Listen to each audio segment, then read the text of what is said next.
Everyone, we'll call the meeting to order at 6:02. And we'll start the meeting off with the Pledge of Allegiance, and we'll have a moment of silence. Pledge allegiance to the flag of the United States of America and to the republic for which it stands, one nation, under God, indivisible, with liberty and justice for all. Moment of silence for all of those who have been associated with APA and those who are in strife around the world. We'll have a moment of silence.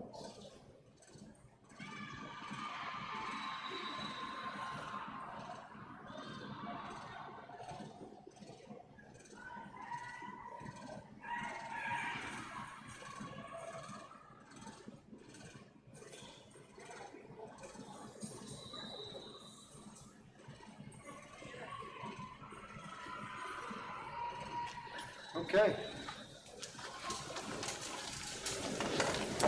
I should have said those who have passed who have been associated with APA. A moment of silence, one or the other. Okay. Anybody that is interested in public comment, you get 2 minutes. Please register here with the gentleman with the striped shirt at the table, and we will limit you to 2 minutes time, and that's in our bylaws. Okay, so I need a motion to approve the agenda. So moved. Approve the agenda. Okay, I have a motion to approve the agenda. I'm going to open it for discussion, and the discussion is there's 2 things we need to add to the agenda. Part D under new business is the tag policy. And then we will be having an executive session to discuss a personnel issue that came up in the last couple of days. So that will be an executive session after the adjournment for just the board. Okay. So I need approval of those additions. I move that we approve the additions as stated. Second. Okay, so we have a motion and a second. All in favor with the sign of aye? Aye. Opposed, same sign? Okay, the agenda is accepted. This is time for the public comment. Do we have anybody registered for public comment? No, no one had indicated that they wanted to register for public comment. Okay. Everybody had received a copy of the minutes in your packet. So I need a motion to approve the minutes. Actually, not the minutes. They were not? You don't think they were? So the minutes were not included in the packet evidently. So we're going to have to approve the minutes from our last session. We'll approve those at our next board meeting. So I'm going to table the approval of minutes without objection. Any concerns or objections? Okay. Everybody's got a copy of the CEO report. I will make one addition to the CEO report. The top line, it says approximate enrollment as it stands is 90 students. That should be virtual enrollment. So of the 773 that we have enrolled, 90 of those are virtual. We don't get paid at 100% of those 90 students. They're paid at 85% from the state. So by using that calculation, that takes us down, our enrollment down to 759 net. Our budget is 775. We have until September 17th to accept new students. But I imagine there's a little bit of incoming and outgoing, so that will, the official date, the count date is on September 17th. Any questions? Any further changes to the CEO report? I need a motion to approve the CEO report. I will make a motion that we approve the CEO report as submitted to us. Second. With the one correction that you made, the one addition. Second. I have a motion and a second. Any discussion? Hearing none, we'll move forward with the vote. All four with the sign of aye. Aye. Opposed, same sign. Okay, report is accepted. Jill, you owe me because I didn't ask any questions. I'll pay you later. Okay, old business. David, do you want to start Yeah, I'll get us with started. the I'm going old to slide business? this mask down just a little bit here so I can breathe. And I put my glasses, my new glasses on, but I can't see any better with them than I could last board meeting, so we'll just wing it, I guess, here. We got our financials late because it is the year end and the audit is ongoing, so no big surprise there. The monthly report that I send out, I sent that out early Monday. I don't know who has had a chance to look at that. As always, for the benefit of our newer members, there's a little bit of a tutorial aspect too, which we don't need to touch here tonight. But starting off, we do have our official pre-audit cash basis results for this school year. And our fiscal year ends 6/30. And cash net income was $96,217. And that leaves us with an ending cash balance of $1,673,727. Both of those historically for APA are very good numbers, very good, especially the cash balance. One thing that was a little disappointing to us was that our last board meeting, our year-end projection was $389,000 some dollars, and that would have left us with close to $2 million, about $1,966,000 cash balance. Now, again, the monthly report, for those that want to dig into the details, you can pursue that at your leisure. Basically, the difference, it wasn't income, because our grant money was a little bit higher than we thought it would be. Instructional expense, that category was $109,000 and so dollars higher than we thought it would be last month. And building supplies, that was $109,000, a little higher also, and then building repairs, $54,000. Most of that was not surprising, of course, with all of the project activity we have going on here. And certainly Jill can fill in the details for us if any of you have any questions on it. The instructional expense variance was about even between learning supplies, and the one that was a little puzzling was the $55,000 United Healthcare health insurance adjustment. That's something, is that a regular feature towards the end of the year, or was that a? That was 2 months were paid. Okay. June and July were paid. All right, so it happens occasionally, but hopefully nothing bigger than that. Yeah. That was 65, Dave. I think you said 55. 65, 729. You're right, 65, okay, that was the health insurance adjustment. Yep. And then building repairs was down, or was 55,000 higher than what we thought it would be. Yeah, okay. Yeah, and on the health insurance, because we do our renewal June 1st, we usually see that boost because we have more people come on plan, and then some adjustments like that. Mm-hmm. And then the building repairs, that was floor coating and glass repairs, et cetera, et cetera. Yeah, those are ESSER expenses, and so you know, we'll get the we got some of the reimbursements in July, we'll get some in August. Okay, that was one question I had, yes. So even though our official year end is a little lower than we thought it would be, we're going to get at least everything except the health insurance adjustment back. So that's good. And we should expect that, I think, all throughout this year, because we're going to have timing differences. Construction work may not get started as soon as we wanted or something, and then reimbursements may be a little later. So we're certainly used to interpreting those timing differences on a month-to-month. Let's see. On the very last page of my review then, I did run the July figures, and I compared the July is the first month in our new year, and I compared that to our budget, which we just approved in May. And it looks like we're on track, and we're even showing about $4,000 more. But it's early. But it's always good, if you get off to a bad start the first month or two, that's usually not a good indicator.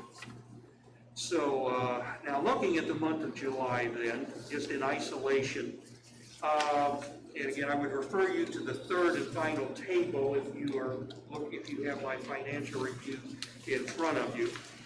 We were budgeting a $10,814 loss, and the loss actually turned out to be $84,370. And when you put the numbers side by side, it's pretty easy to tell what happened. We thought we were going to get about $278,000 in grants, both the ESSER programs and the Title I's and the other grants. We thought we were going to get about $278,000 more than we actually did.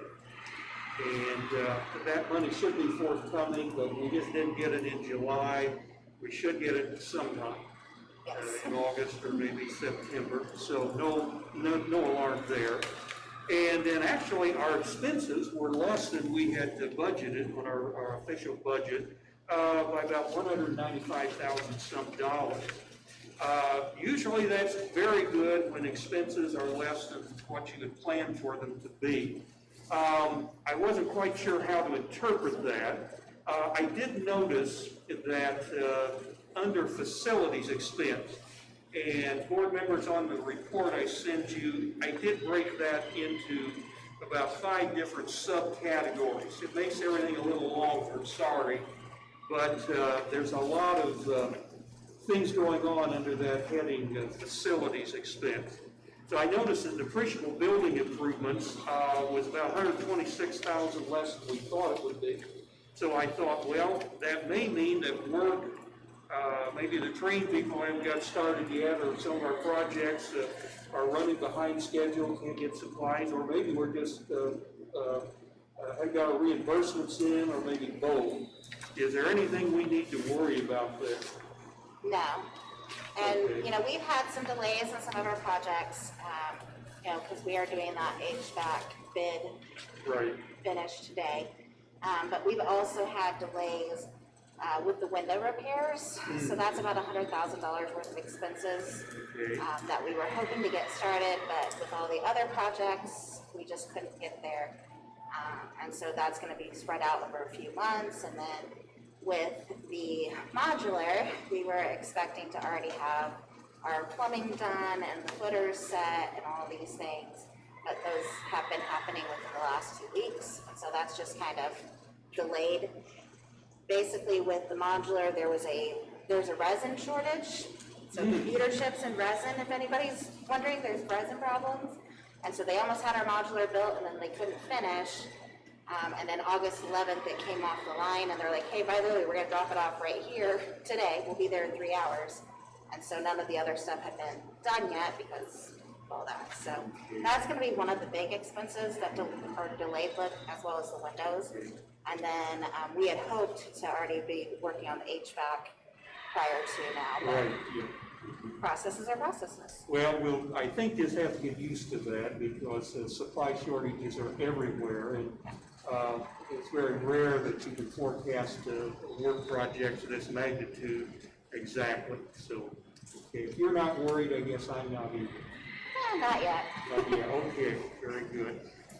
Let's see, the only other things that I have jotted down, and there may be some questions or discussions that some of you would like to have. Here's some familiar topics. In the report, we usually do not on a board level do too much with our official accrual statements, but I do have some information there, again, more of a tutorial nature.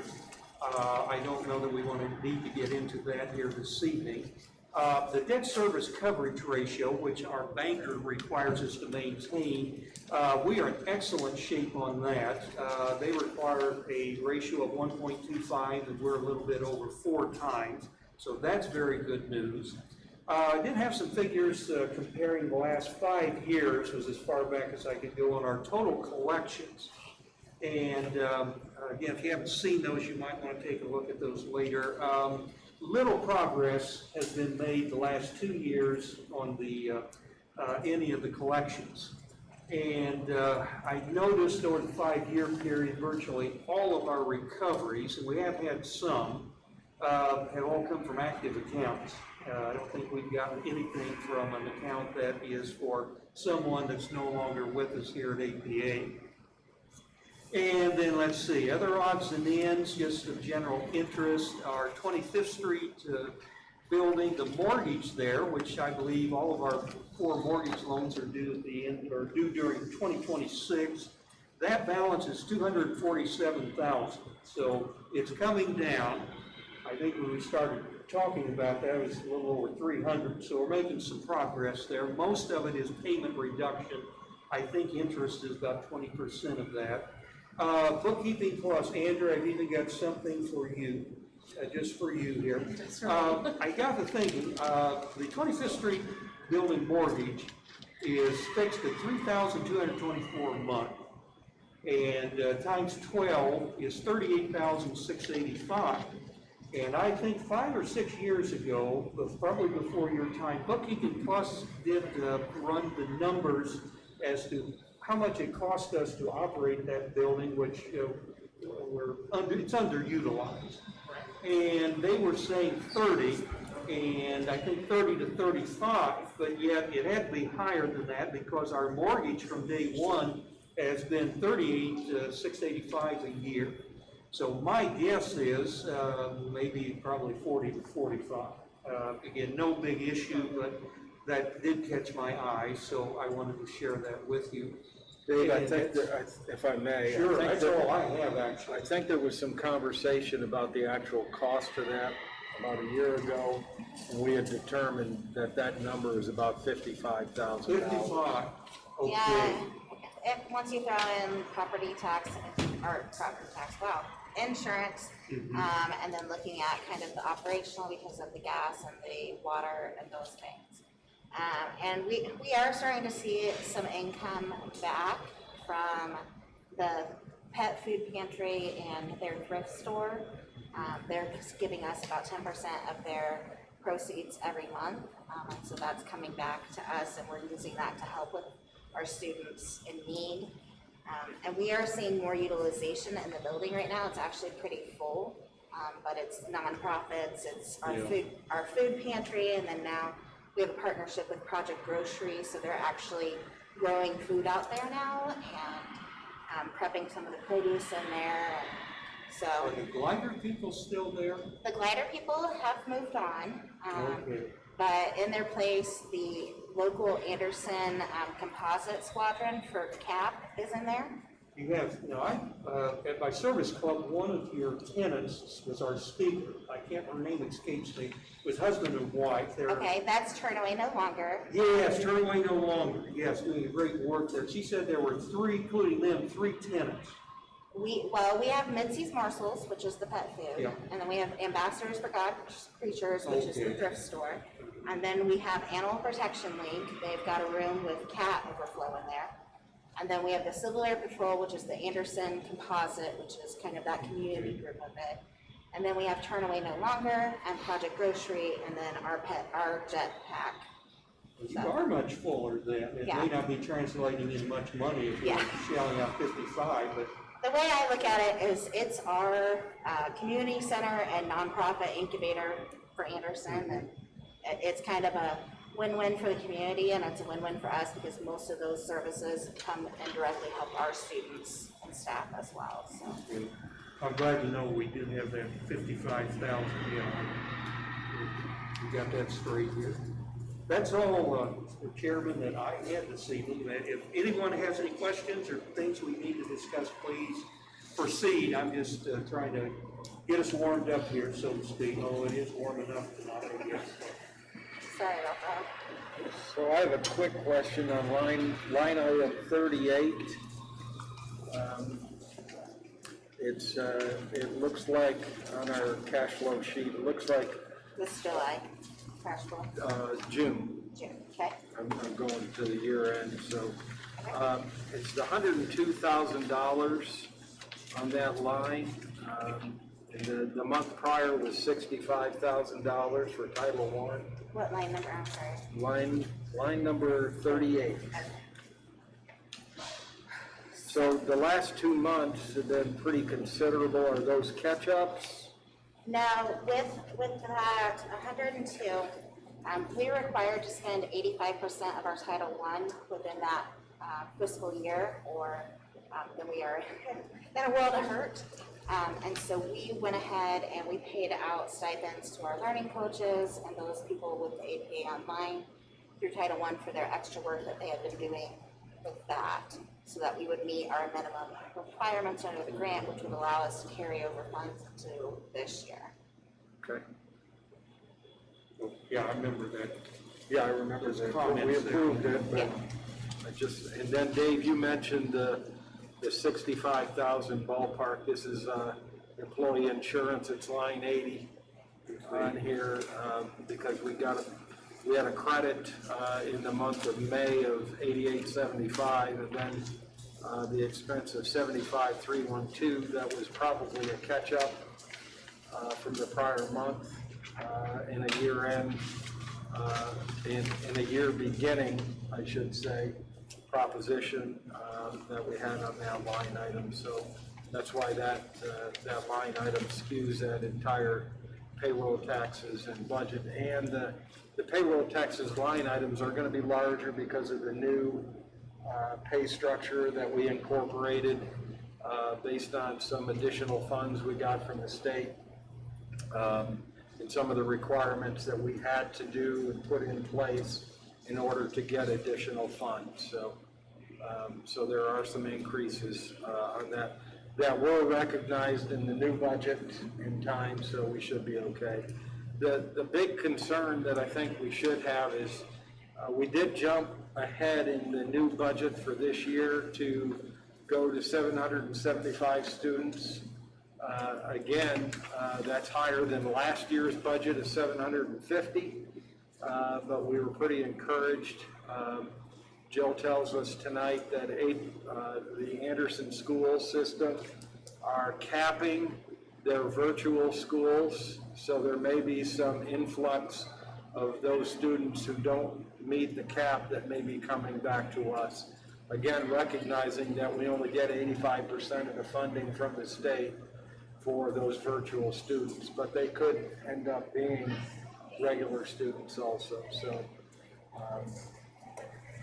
So just a couple of items. Jill, out of curiosity, do we know roughly how many students in this last school year did we pick up with virtual education that would not have been with us otherwise? I would say off the top of my head, I don't know, because those numbers have That'd be a hard one fluctuated. to know, but I just was thinking about that. Yeah, I can look into that more, and Zach's here, so we can dig into that. Okay. But we have a few students that actually stayed with us because we went virtual, or have the offering now, that they had moved where they would not be able to transport here, but they, instead of going to a new school in that environment, they stayed on for APA. So we've got a couple kiddos that, we had one that was down in Terre Haute, and we've got a few that are in Indianapolis and Fort Wayne that are coming. They're attending virtually instead. So Do all of our county schools, public, private, whatever, do they all offer virtual now? yes, Madison County, all the schools are offering they're offering the option for virtual, but they are highly discouraging it or limiting the enrollment for that because they don't have the staffing and the programming. That has been something, Zach's here so I can toot his horn quite a bit, but we pivoted quite a bit in that environment and evolved the process throughout the entire year. Instead of saying, hey, here's the digital curriculum, go do. We've learned a lot of lessons, and so we made some adaptations there. We added some of the little hybrid options where kids could come in and work in the maker space or have some of those other things.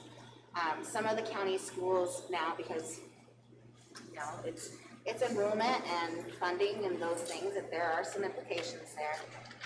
But they've looked at some of the limitations on programming that those students can do. That if you're virtual, you can't do some of these other things. And so we've kept that programming right now so that our kids can continue to do cross-curricular classes like show choir and band, and then also participate in extracurriculars. So it's kind of been an interesting blend, and it's under development. And that's one of the best parts about us. We're always evolving. Yep, So. I'm glad we have that. It certainly can be a big drawing card for us. Yeah, and I've had a conversation. Zach and I sat through a presentation with the IDOE because you either have a virtual program or a virtual school. And to have a virtual school in the charter world is very different than a virtual school in traditional pubs. And so for us, if we had 51% of our students that were virtual or hybrid, then we would have to separate and have a virtual school as well as our brick and mortar. But we're not even close to that. We will never be that close. And so we have a virtual program. So as long as we stay under 51%, we're good, and we don't have to separate and write a new charter and then house it under one corporation code. So just some interesting little things there that we're I working always on. learn something in every board meeting I didn't know before. I know, teacher for life. That's right. So I told you I'd be nice and wouldn't ask the tough questions tonight. Right. I'm gonna, Totally lied. okay. If you can't hear us, I would encourage you to move a little bit closer. We want to kind of keep the 6-foot distance if you can, but we'll try to speak up. So a couple of, on the July statement on the cash flow, Dave, you mentioned that we were budgeted to have a loss of $10,000. We actually had a loss of $84,000. Part of that, I would encourage us to look at.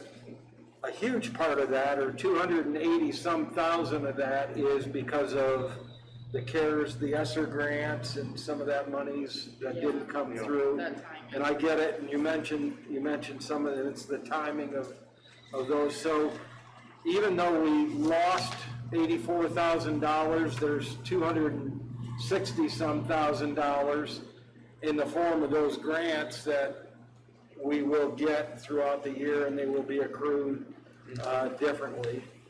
The one concern, or a couple of concerns that I have, our instructional expense was $385,000 actual in July, compared to $351,000 budgeted. And the biggest part of that is the certified salaries were $23,000 of that, so I'm not sure why certified salaries would have been that much higher in the month of July unless that's a timing issue. It might have been summer school sessions and that. Is that what it is, summer school pay? Yeah, for summer school, our expenses for summer school session one were about $79,000, and so we'll get about $72,000 of that back from the state. And then summer school session 2 in July, that was another $46,000, and that's covered by ESSER. Okay.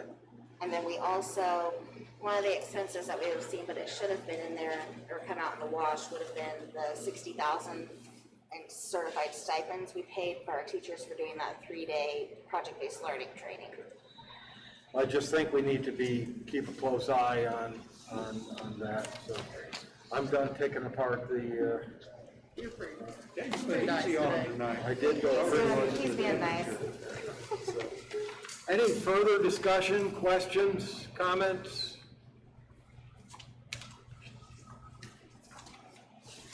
Okay, I'd like to entertain a motion to accept the June, July financial report. I'll move that we accept the June, July financial report. I'll second. Okay, I have a motion and a second to accept the June, July financial report. Thank you, David, for all the work you do on that and all the details and the drilling down that you do.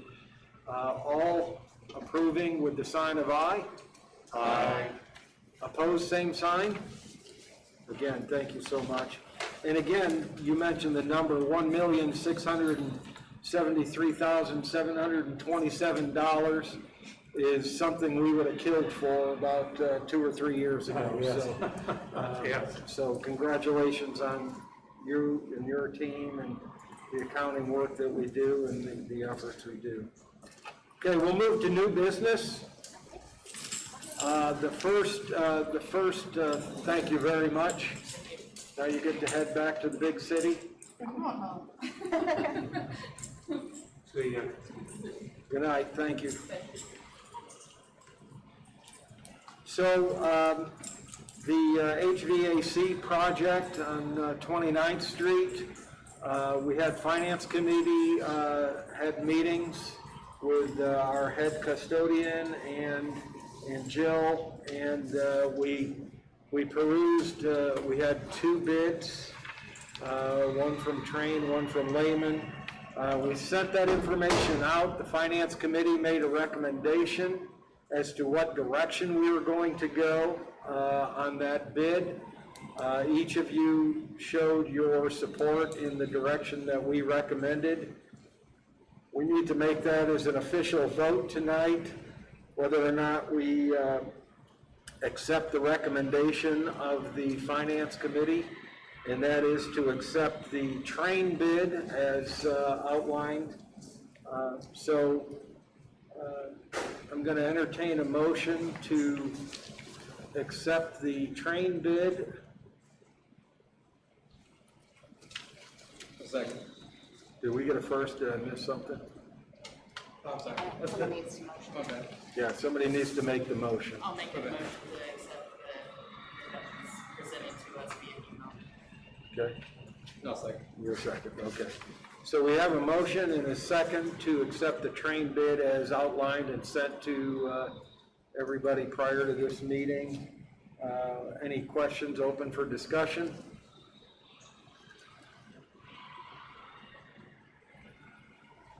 Okay, we'll call for the vote. So all for accepting Train as the contractor and the project director for our HVAC project, with the sign of aye. Aye. Opposed, same sign. Hearing none, we have now accepted that, so we can move forward. What are you guys waiting for? It's hot here. Yeah, that's right. So, all you have to do, folks, is take a walk down the hallway here and stand there in the hallway and then step 2 feet into the gymnasium and understand one of the reasons we need to have this project. Couple of the things that were included in the train bid were higher capacity units. There were also units that included the hallways that the bid that we did not accept. Yeah, that was a big one. That was a huge, Very big. huge component of that process. The timing of the getting it put into the systems, that was another one of the extenuating circumstances that helped us move forward. So again, congratulations, folks. We're looking forward to getting that project started and moving forward. Okay. All right, so new business B, the athletic department event link proposal. Who's going to? That's me. Okay. I'm moonlighting since Dave's doing the volleyball game. So, looking at COVID, because COVID everything, right? That has presented new opportunities to help streamline the process for paying referees, purchasing tickets at the door, and kind of a host of new ideas that are going to be helpful. So looking for us, we have a program called Event Link that we currently use with Event Link? Event Link. Link, okay. Yeah. And so we currently use this, basically, we input our athletic schedules in there. It links to our referee assigning software, and they pull in refs, they assign it, if something gets canceled because of COVID, immediately it sends out a notification, and it has been quite a saver in a lot of areas. And so looking for this, there's another option in that would really help us kind of with our financial process, because you can go ahead and put a deposit in there from our bank account, and then once a referee has come and actually finished their event, Dave can verify it in the system, and then the referee is paid on site. Immediately transfers over to their account. Now, there are all a million different security features in place to safeguard everything, and there are internal controls. There are several school districts already using it. One of the closest is Pendleton. And one of the issues that we have because of our protocols with having the 2 signature checks and that we don't cut checks here on site is that it's a 2-week turnaround for referee. Dave, in years past, has combated that by requesting all the checks, a month prior, so he has them on site. But if there's a substitute because a referee has COVID or is quarantined or car breaks down, then you gotta wait another 2 weeks after the event, and then referees don't wanna come back because they're not getting paid that night and all of that.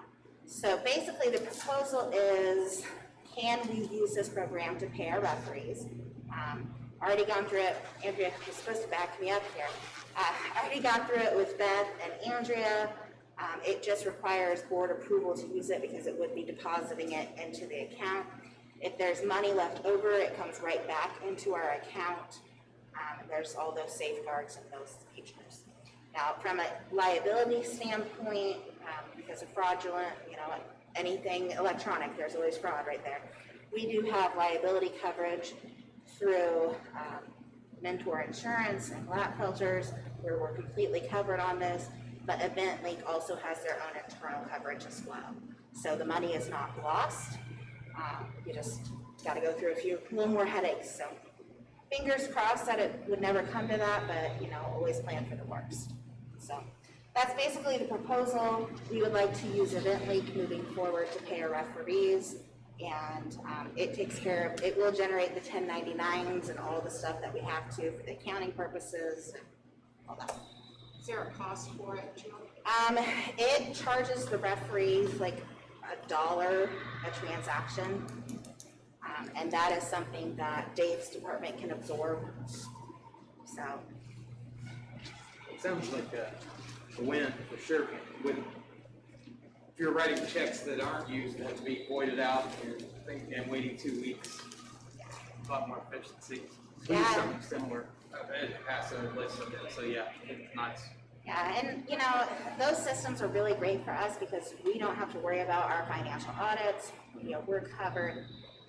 But there is a growing new currency out there, right? And families and also referees and things like that. Like, can't you just Venmo it to me, or can I Venmo you? And so kind of keeping up with that. Right.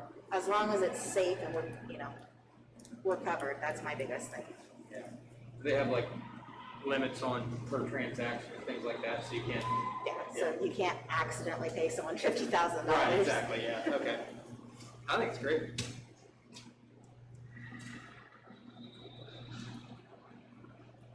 What's your pleasure? Entertain a motion? The event link, is this a software package then? Okay. Which would be added on to our existing Earthlinks or event link system? Right, we already have this software for the other features that we use. Well, I would be pleased to make a motion that the board approve the purchase of the event link, the additional software option as just described to us by our CEO. I'll second that. Okay, so we have a motion and a second on the floor. Any further discussion? Need to move forward, approve with the sign of aye. Aye. Opposed, same sign. Okay, passes. Strategic Planning Mass Insight Consortium grant. Yes.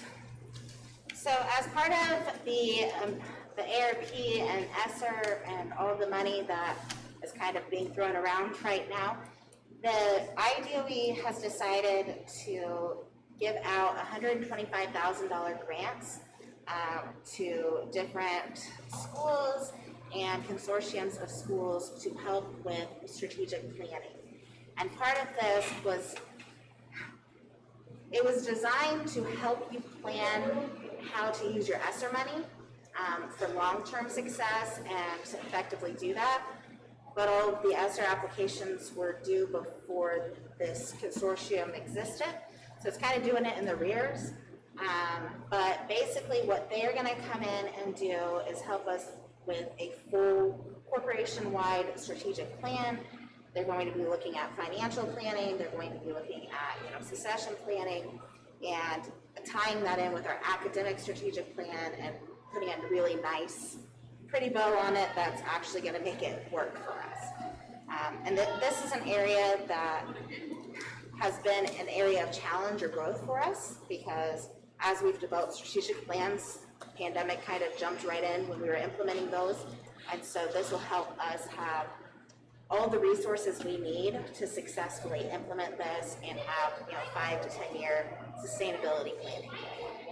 So there's not any action that needs to be taken on this. We applied, we were granted the award, but it's a pass-through grant.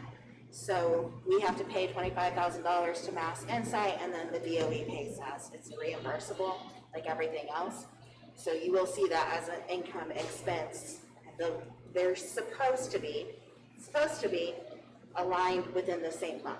My thoughts are, because our first payment was in August, we'll see that reimbursement in September, and it's always going to be monthly. 75,000 of that will be this fiscal year, and then the 50,000 will be the next fiscal year.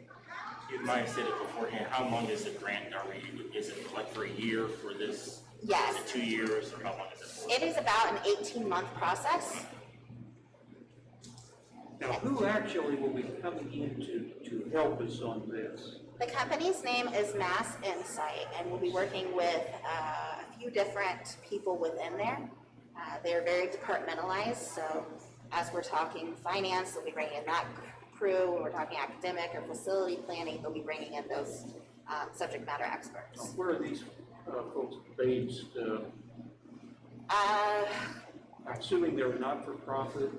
It's a not-for-profit, and I think that they have a headquarters here in Indiana. So they are But heavily involved in Indiana. yes, but they have some of the different people that I've spoken to so far are from all over the country.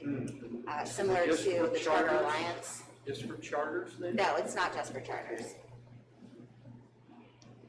But it's one of those, as we're working with these various vendors and we're working with our board trainers and things, at this point, everybody's remote and they're all across the country, so. Yeah. Any further questions, comments? Okay, we'll move on to the tag policy that we added to the agenda. Okay, it's me again. So this is our yearly renewal. The tag policy, as a reminder, is the Teacher Appreciation Grant, and this is through IDOE. Basically, with that grant, teachers that are rated as effective or highly effective will receive a cash bonus around December. This year, they actually gave those out they gave us our distribution in November. Once they give that distribution, we have 20 business days to get that into the hands of our teachers. There has to be a differential, a 20% differential between effective and highly effective as you distribute it. And basically, you have to follow RISE as far as your evaluation plan goes. We have a modified RISE, and basically it's just an APA-specific evaluation plan. We've been approved for this every year. This is just one of the boxes to check that it goes before the board. We want to renew the policy that we already have for another year, and then move forward and give our teachers some cash for all they do. Based on last year, I guess, what was the average, I mean, how many dollars were we talking about? We had, Right. I think we had 43 people that were eligible for it, and awards ranged between $725 and $845. And, looking at it, it's some of the parts of the plan, they had to be employed at APA the previous year, and they still have to be employed as of December 1st. So if they would part ways in November, then they're not eligible for that. But as long as they're still with us, and they were effective or highly effective last year, they would be eligible for the cash payment. Let's see, that would be certified teachers only. Yes, it has to be certified teachers. That's 40, if we had like 42 last year, that's well over 2/3 of our certified teachers, isn't it? It was a majority of our certified Yeah, I was teachers, gonna yes. say, that's pretty good. Yeah, and in general, our teachers, because of our administration coaching strategies, we generally don't have teachers that get evaluated as needs improvement, because we coach early and we intervene early and put people on improvement plans. And, we're a school of choice for kids and adults. If they cannot serve our students the way that they need to, then, we look at other options. Right. And that, we try to coach people to success and really make sure that things are happening the way that they need to and that our policies are being met. And so that's usually why we have effective or highly effective teachers. So. Let's see, trivia question. Are we over 100 total employees now? I think we are. Our budget is for 113, and so we are right now at 110. Okay, that includes everybody. That includes everybody. Non-certified, maintenance, the whole work. Oh, how we've grown. Yes, that's right, yes. So these cash bonuses are part of our budget that's already been approved? Just Yeah, for that's- everybody's edification. Yep, that's what I put in the staff bonuses, and looking at it, obviously, we never know what our actual allocation is going to be until the state just says, surprise, here's what you're getting. But we've been within about $2,000 each year, so. You don't need a motion, we've already approved. I just need a motion to reapprove the tag policy for this school year, I'll just so make I a have it in motion minutes. to reapprove the tag policy. I'll second.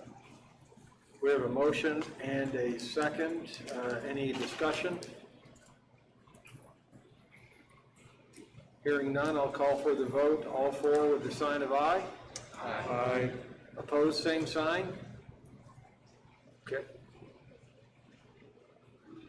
Under new business, Jill, I'm just going to put you on the spot here. Is there any update on the training, the board training? No, I was gonna, did everybody talk to the team of consultants? Okay, Yep. so we're not waiting on anybody to speak, all right. I Have probably, you? I didn't talk to anybody. Okay. I'll follow up. Okay. They did send me books, so I do need to run to my office. Governing for Greatness. It's a good book. So I've got, it's small, so you don't have to read it It's an too easy much. read, yeah. Yeah, Well, but they it said is on my something desk. about a financial there was a financial tutorial booklet. Is that what you're referring to? No. Said he's gonna send that out to everyone. I may have that. I'll check. Okay. Thank you for your work with that, Lori. We appreciate that very much. Any other new business? Okay, we're down to the discussion. Any further discussion? Any other topics?